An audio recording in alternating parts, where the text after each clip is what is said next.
Good evening, my powerful MBB families. Good evening.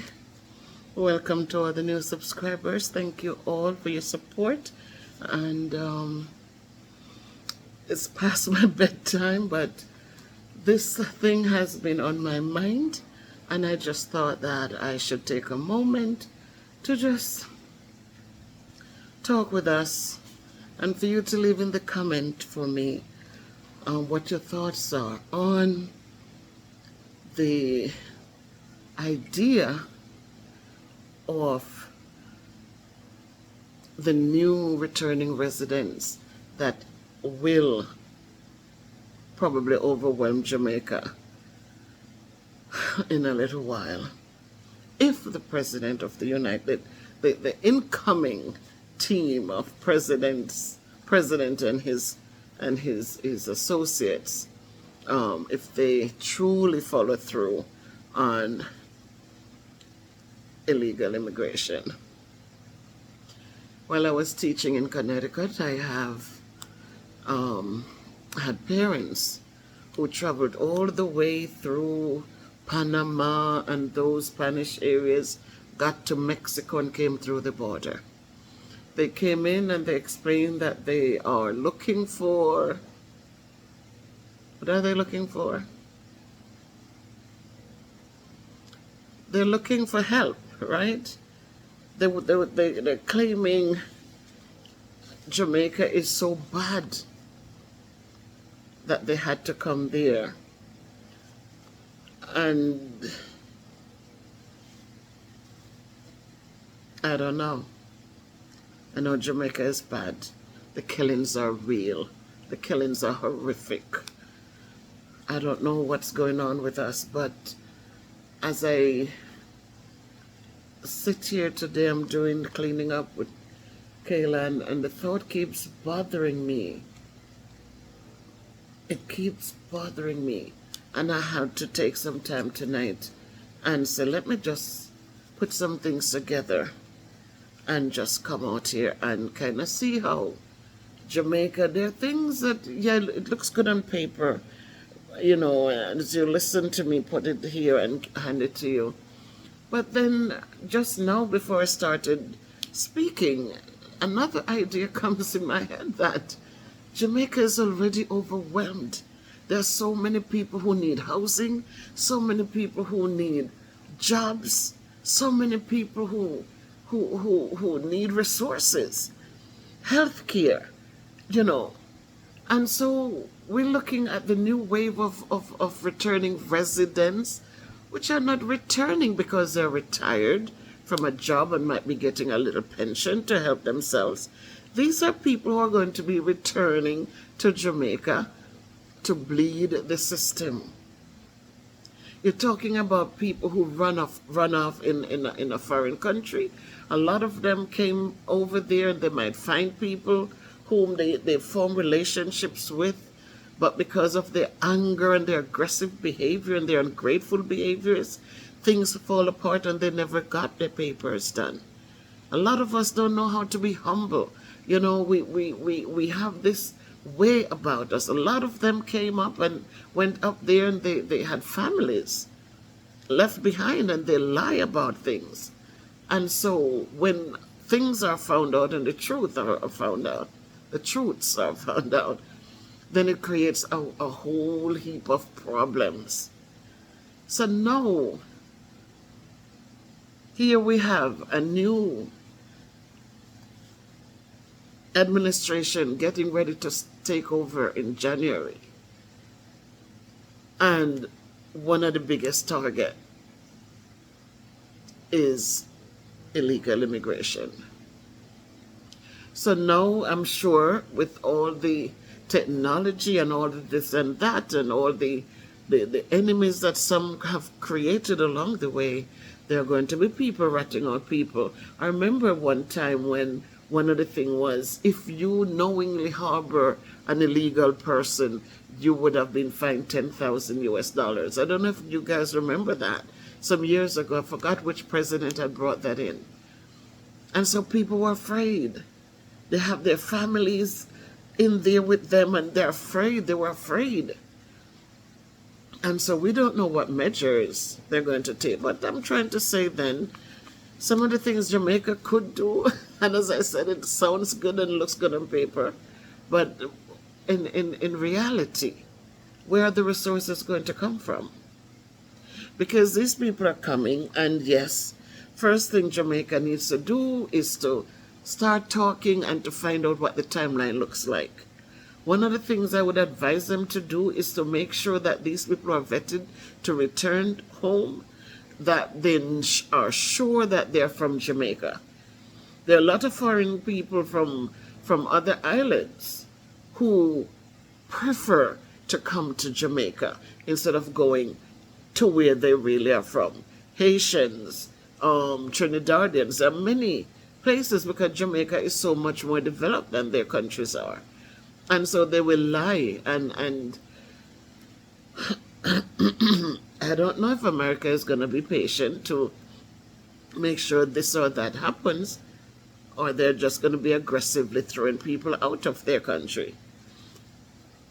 So I'm just thinking that some of the steps they could take is that they start talking to these agencies and to make sure they understand the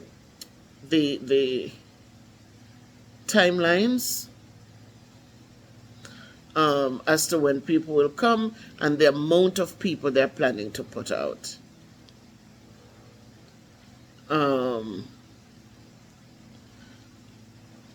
Right, so as I said, they have to be diligent to make sure that we're coming with, we're going to get a lot, and so they're not taking in other country people to overwhelm what we have already here. Programs can be put in place to help these people. A lot of them are come back, remember, a lot of them are already criminals, and so they're returning bigger criminals. And criminals, because you come back and they pick you up and they're picking you up, they're sending you out with the shirt on your back. You're not going to get to go back and pack anything or draw your little money or anything like that. They're sending you home with the shirt on your back. If you're an illegal person, you wouldn't have been able to open a bank account or anything like that. So therefore, you're not going to have a card to have access to your monies unless you found a decent person who would have allowed you to have an account and to be able to access it. Again, it's going to be a lot of anger because if you were in a relationship, and worse if it wasn't going so nicely, and you have money left back there, it's going to, you'll probably not going to see that penny again, and so it's going to create more frustration as these people get sent back to their country.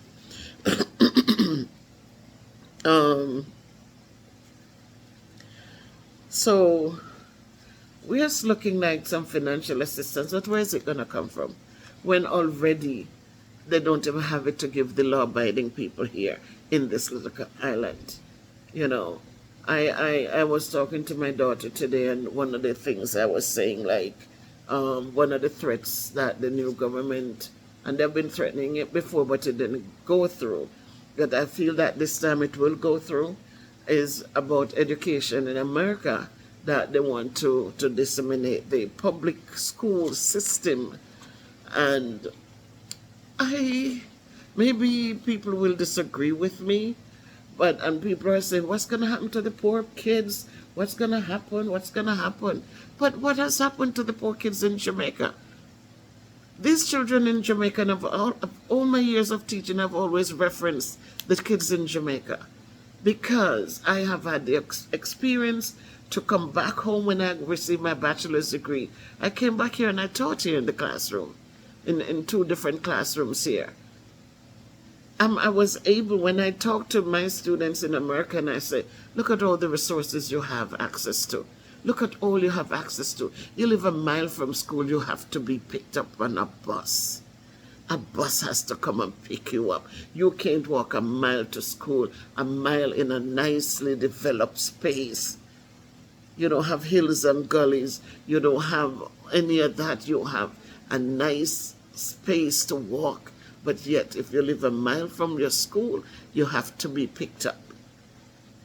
Lunch, breakfast, you walk in, you have access to free lunch, free breakfast. You take out the juice or you take out the thing, you throw the milk in the garbage, you throw this in the garbage. You all don't even know how those little kids in Jamaica, they're running for miles coming to school. Or if they have to get on a taxi, the parents have to find the money to get them. The government provides nothing. Lunch, parents have to have money to buy the kids, whether it's a hot lunch or something from the vendor at the side of the school. But you all come in, you get free breakfast, free lunch, free textbooks. Look at it. The other day I had Kayla to go back to school, and look at how much I had to spend to get to get Kayla's books, to get her ready for school. She's in second grade. Second grade. But to look at kids in America in the public school system and whatever, and everything is provided for them. And they come in and they wouldn't even bring a good attitude to take what is given to them, to make it make sense, to make it work for them. So when they talk about dissolving the public school system, parents will have to find, they can find it, just like the Jamaican parents have to find it. They have to find it, otherwise the kids are left behind. So they will do well, they will be just fine. So I'm looking at these returning people who are coming back. A lot of them have no skills to do work. A lot of them who run off and is in the country illegally, they don't elevate themselves. They don't get a trade. They don't get a skill. They come with the same lazy attitude, and not all of them, but most of them, they don't want to work. They don't want to work. So they hook up with these young ladies, and then when it doesn't work out, it's a lot of problems, and they move on to the next one. So coming home, what are they coming back to? A lot of families don't have it as it is and might not want to accommodate another mouth to be fed. So can the government create financial assistance for them? Can they help them with housing? Can they probably do like what they call it, a shelter, kind of a shelter for them to stay in? For those who are qualified for work, will there be services, like people will place them? Will there be counseling to help them adjust? I think they will adjust just fine if they come back with the right attitude, because a lot of them are going to come back angry at everybody, people who have nothing to do with their situation. So then again, the mental health issues. A lot of them, they're into their drugs, right? Their addiction, right? A lot of them are going to be traumatized. Some of them went up to families and will be yanked away again from those families and come back to Jamaica. I remember years ago, there were children who the parents were up there and the kids came up but never got through with their papers because for whatever the situation was. And when they got deported, it was hard because the parents are up there and these kids have to come back to, it was tough. They get a taste of the good life, having their meals, having everything, and then they had to come back to Jamaica to deal with the harsh realities.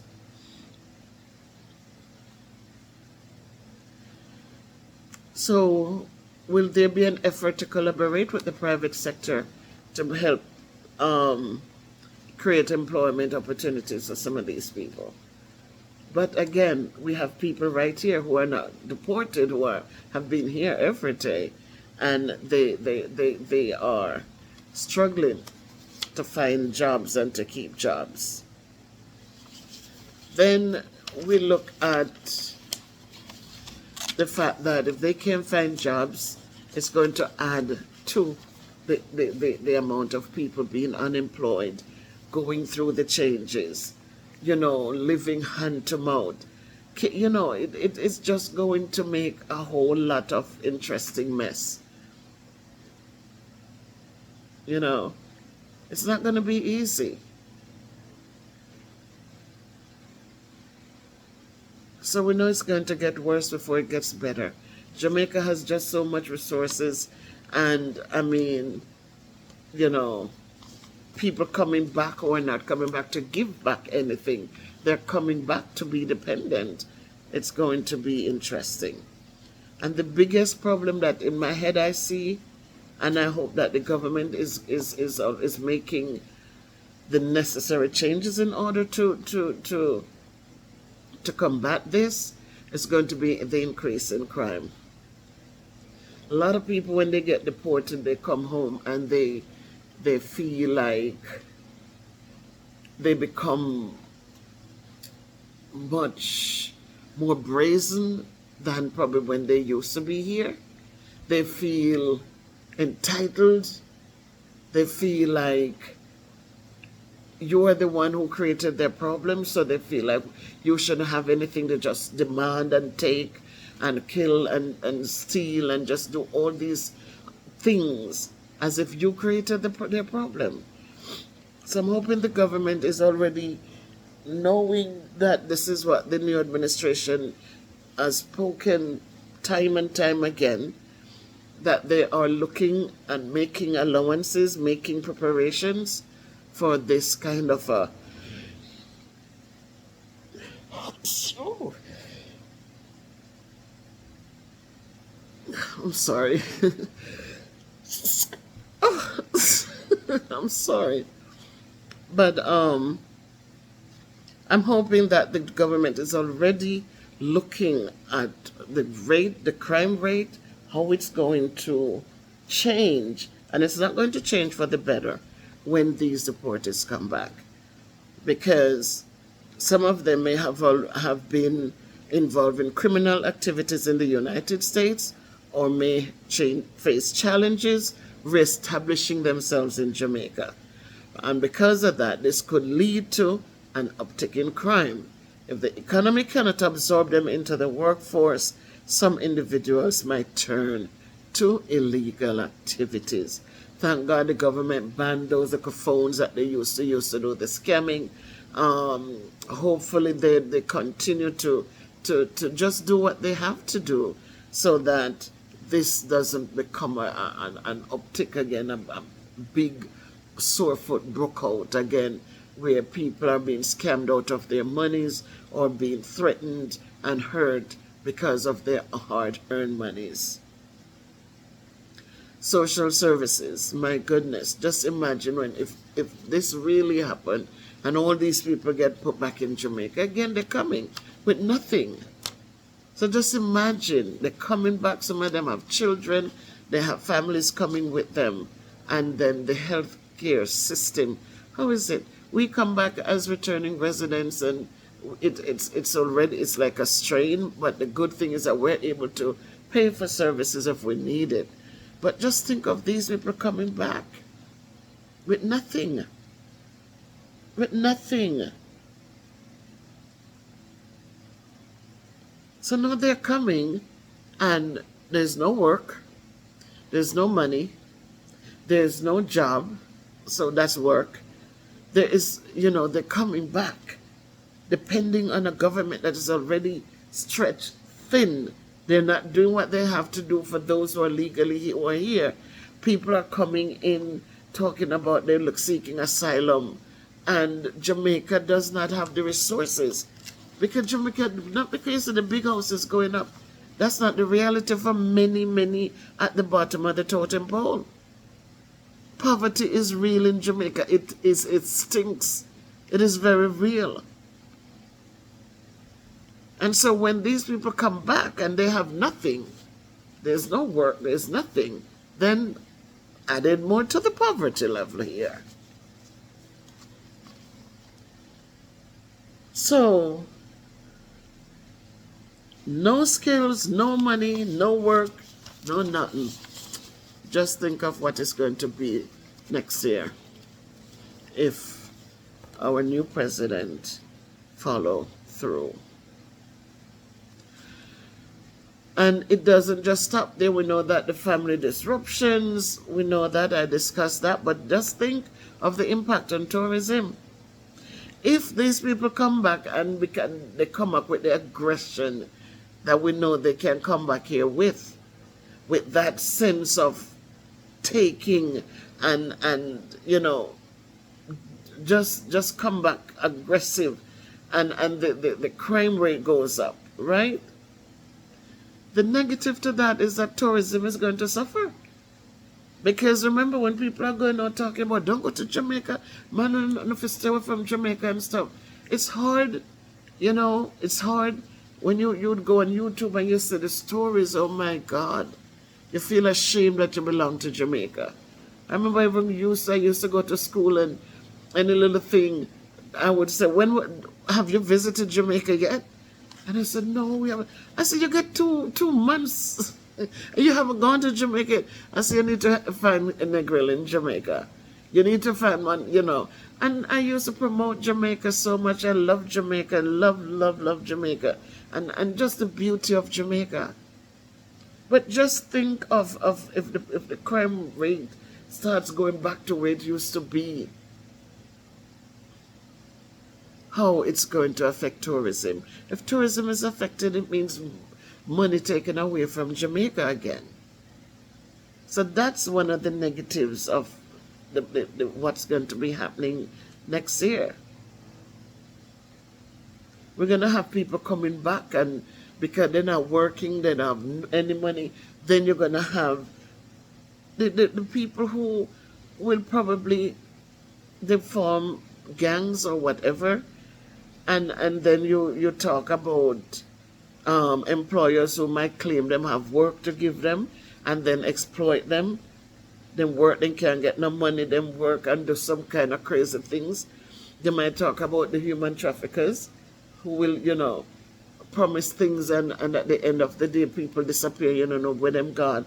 They have them in houses where they're performing all these sexual favors to people for money, but they're not going to get any other money because it's going to go to a pimp or something like that.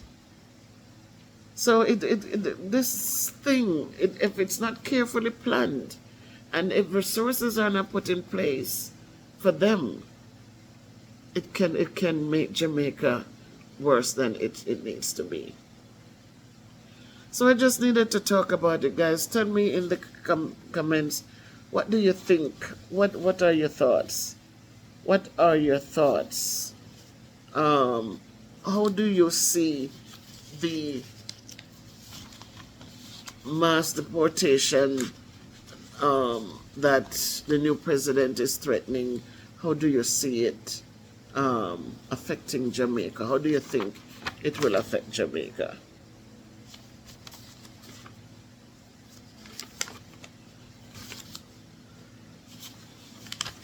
And then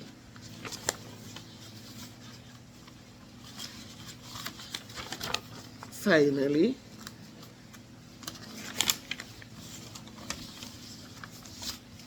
while the immediate response to a large number of deportation will require swift action. Them can't sit down and drag it out. Them have to start laying the foundation now as to how them going to deal with it. Jamaica can also use the situation as an opportunity to improve its domestic policies and the infrastructure by being proactive and addressing potential challenges. With a comprehensive plan, the country can minimize, and I said there won't be a problem, but it won't be as big and overwhelming as it will be if nothing is put in place. So the country can minimize the negative impact and help deportees just get back into society. So without proper support systems, the negatives will be severe, ranging from increased crime to social unrest, therefore making the necessary preparation, make it effective and start making it no. It's not easy. Deportation, people are coming back with a vengeance. It's like they're embarrassed, and they use that embarrassment to lash out at others as if it's other people's problems. So we pray and we hope for the best, and all you praying people here in the MVP family, we know that prayer works. So guys, up with the prayers, and just, we know that these are times that are quite interesting. We see so much going on, and so we know the unrest are real, because God's words must be fulfilled. So if you can be good, be careful, walk good, do good, live good, pray without ceasing. Love your neighbor as yourselves. Do good, because in doing good, the Lord tells us, He said, what you do for one of these little poor ones, one of these little struggling, needy ones, what you do for a child, what you do for a widow, an orphan, what you do for, praying for those in prison, visiting them, visiting the sick. He says, what you do for them, you do it to Him, unto Him.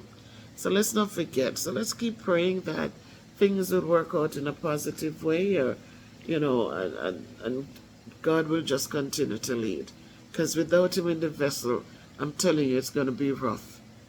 So let us continue praying as we go on, onward and upward always. The next voice you hear will be little Kayla singing.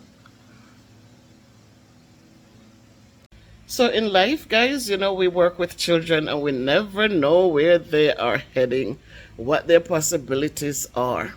And so, whatever it is, guys, if they're writing words, encourage them to write and help them to understand how to express themselves with feelings. And you know what? Just encourage them. Encourage them, because you never know.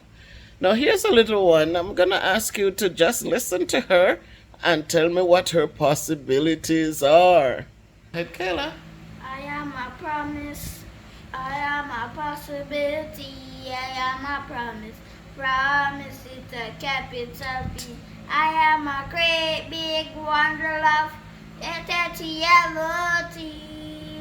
And I'm learning to get up first, and I'm trying to get the right choice. I am a promise to be everything I wanted to be.